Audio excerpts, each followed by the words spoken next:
هنيجي نبص على التي 55 عربيه اس يو في مدمجه متوسطه الحجم، جايه بمقدمه هجوميه ضخمه بشبكه فخمه جدا مطعمه بالكروم.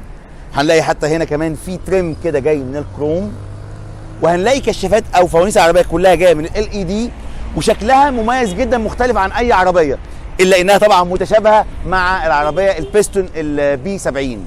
طبعا الاكسدام بتاع العربيه مكمل الشكل الرياضي وضخامه المقدمه بتاعت العربيه، مع وجود ديفيوزر هنا جاي برده بلون مختلف، برده مدي شكل متميز كده في الاكسدام. وهنا في كاميرا اماميه موجوده كمان في العربيه.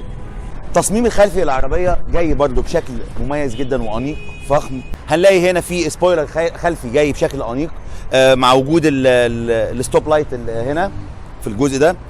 كمان هنلاقي في الفوانيس بتاعت العربيه اللي برضه جايه بشكل مختلف عن اي عربيه شفتها قبل كده، الا انها متشابهه برضه مع الفوانيس او كشافات العربيه الاماميه، واصل ما بينهم ليد بار. كمان في ديفيوزر هنا خلفي جاي برضه بشكل مختلف او بلون مختلف عن العربيه.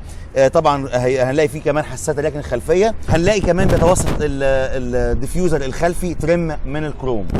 لو جينا بقى بصينا هنا على الجزء الجانبي او جنب العربيه، هنلاقي طبعا ان في هنا في جزء كده جاي من الكروم محوط على الازاز، مكمل هنا كده في الجزء الخلفي. ده غير بقى ان كمان الفوارق اللي ما بين الازاز وبعضها جايه برده من البيانو بلاك، شكلها برده حلو.